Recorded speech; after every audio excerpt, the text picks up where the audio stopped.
Hi guys, welcome to my journey of becoming a good skipper. My goals for this journey are 1, to perfect skipping in general, 2, learn how to crisscross skip, and lastly, learn how to skip on one leg. Day 1 was simple. I was just not learning. I was just practicing skipping. I hadn't done it in a while. I was a bit rusty, so I wanted to get my timing and my rhythm going. I think the highest amount of reps I got, which was 25, which wasn't that high, but my rhythm was definitely not there. Going into day 2, I wanted to build off of what happened in day 1. So this meant obviously continuing to just skip. I definitely felt my timing and my rhythm got a lot better as a lot of that rust started to come off. But I noticed something: the higher the reps, the smaller my jumps got, resulting in the rope to get tangled with my feet. I also noticed I was pretty fatigued as I got up in the reps. I think I improved 10 more reps from day 1 to day 2, which wasn't a lot. I think I could have done better, but it was a start.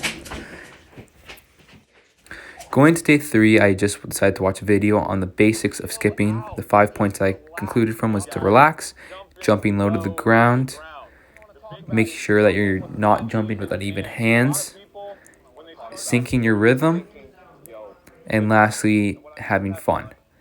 Something I realized in this video was one of the points, jumping low to the ground. He explained how when you're jumping up higher, the rhythm kind of isn't there and you become more fatigued, which I definitely experienced on day 1 and 2.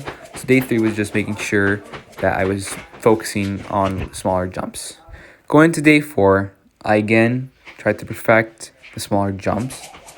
Honestly, near the end, I think my timing was great. The small jumps was great. So I was near perfecting the basics of jumping. So then I decided to start crisscross jumping. I'd never done this before, so I wasn't doing that great. I really didn't know what I was doing. I definitely need probably some guidance, and I should have thought of that before attempting it. But it was an attempt, and I definitely failed miserably, which is good because I can improve now. Going into day 5, the first thing I did was look for a video on crisscrossing. A video I saw on lacrosse had 3 points, which was 1, keeping the same posture, the same timing, and same rhythm you normally had when skipping in general. 2, the initial process, which is crossing the hands. And 3, which we're about to see, the uncrossing of hands. He related this to a figure 8 symbol, which I found was definitely way easier to understand. And for most of the part, it was off camera. I was trying to memorize the movements, just doing it without the rope. Here, you can see I was definitely practicing with it. I felt it was definitely better than the other day. Still, wasn't great. Definitely a lot of room for improvement. I got really frustrated at some points, but I remembered from the first video, rule number 5, have fun. I thought of that and kind of gave me more motivation and definitely helped with frustration. You can see here at the end, I tried one-legged skipping. This didn't go well. I should have probably waited for another day to do that and more prioritized just working on the crisscross skipping. Now, after I have an older rope, cheaper rope, and it isn't that good. So I went online, I looked for rope, and I stumbled across this one. I went on Sports Check, and I saw that it was there. But when I went to my local Sports Check, it wasn't.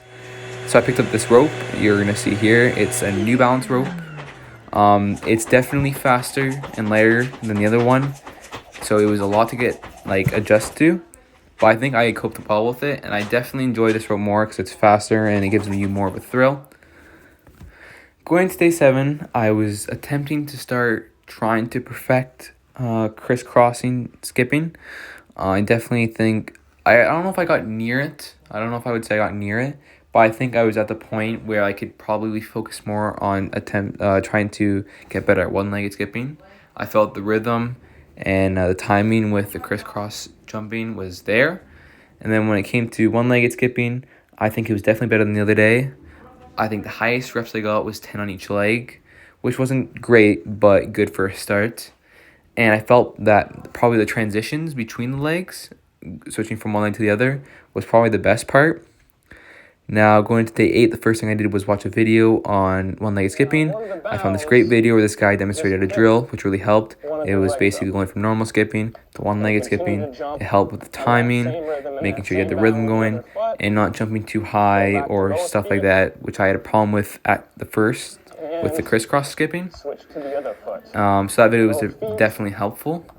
And now here, there was an interview I did with my mom, who knows a bit about skipping. Okay. Hi guys, I'm here with my mom, and I'm going to be interviewing her about skipping. So my first question is, how old were you when you started to skip? I was probably about 5 or 6. Okay. My second question is, did you enjoy skipping, and were you good at it? I probably didn't start to enjoy it until I got good at it. Okay, my third question is, what do you think is the hardest thing with skipping? Definitely the timing. Okay. How long did it take you to learn how to skip? Took me a bit, probably like a good month of practicing, and before that there was a lot of skin knees and rope burns on my legs. Okay, so I'm going to show you a video here of me skipping. Okay. Any criticism or anything you want to point out to me?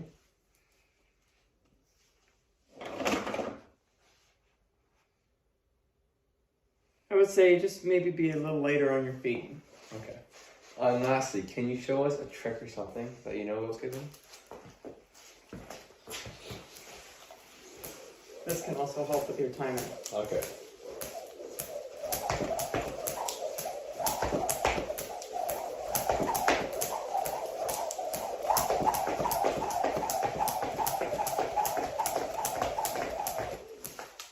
Okay, thank you very much for that. And this is my interview about skipping with my mom. So now going into this session, I wanted to use my mother's criticism and try to be light on my feet. And most of this session was working on one-legged skipping, which would make it harder for me to be light on my feet, but I wanted to try.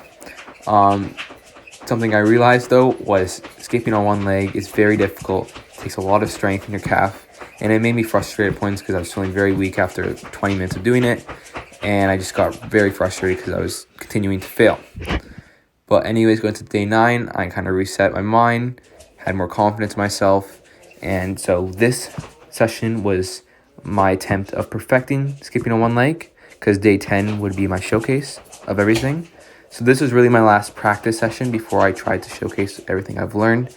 Also, you can see me doing different tricks here. I also tried other tricks, like the one my mom showed in her interview, and backward skipping. The one my mom showed in the interview, I found to be decently easy. It definitely did help, though, with my timing. And backward skipping, I found was very difficult, just trying to find the right timing. Now going into day 10, what I was going to do was a showcase on everything I've learned so far and then doing it all together. But first, I watched a video on possible tricks I could learn. I found this really good video that presented 5 to me, but this one really caught my attention. Boxer skip. I've seen different athletes do them, from hockey all the way to boxing, and so obviously caught my eye and I wanted to try it out. I found this one not to be too difficult, but it definitely works a lot with timing, as most do. So first here in our showcase, I guess you'd call it, was normal skipping, just showing everything from day 1 to day 3. I think I reached a total of 120 skips. Obviously, I couldn't show it all here because it'd take a while to record all of it. Next, we had the crisscrossing. Then we had the one-legged skips. Then we had the one that my mom presented in the interview. And lastly is the clip of the ones all together. So I'm just going to play it.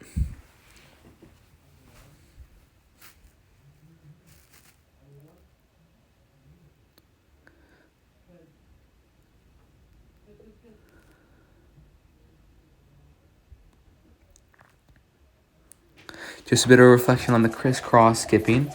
In the clip, I did struggle a bit at first, and I was getting really frustrated with myself because I was just on the ODR a bit before, and I was really fatigued. And so this probably wasn't the best time to do it, but was probably the only chance I had before putting this all together. And in crisscrossing, I think at the end there was probably my best stint. And the reason for that was because I realized halfway through that the more momentum and the more speed I carried, the easier it would go, because it usually ended up with it hitting my hat or something. In terms of one-legged skipping, I think I did pretty well on it. I think I managed to do 50 on each side. And then this is the one that my mom showed me. Here's an extra clip of me trying to backward skip. I think I improved a bit from when I first tried it. I think I got maybe 6 reps, but I felt it was honestly impossible for me to do any more than that. I felt it was really difficult for timing and the rhythm and just knowing what to jump or not. And then here is the last clip where it's all together. And this is everything I've learned from day 1 to day 10.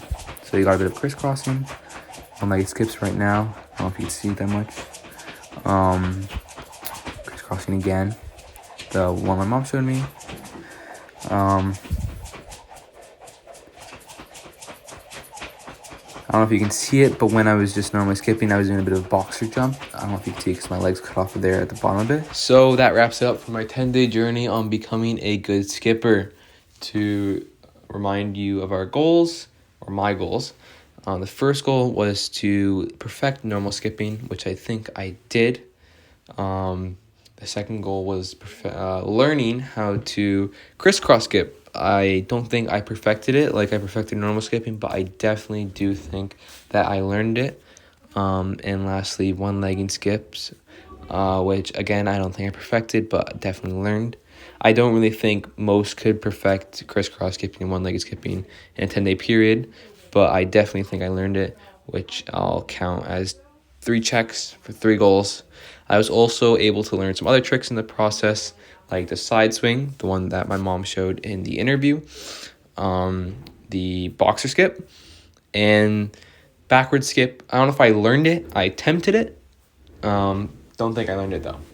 So yeah, that was my 10-day journey on becoming a good skipper.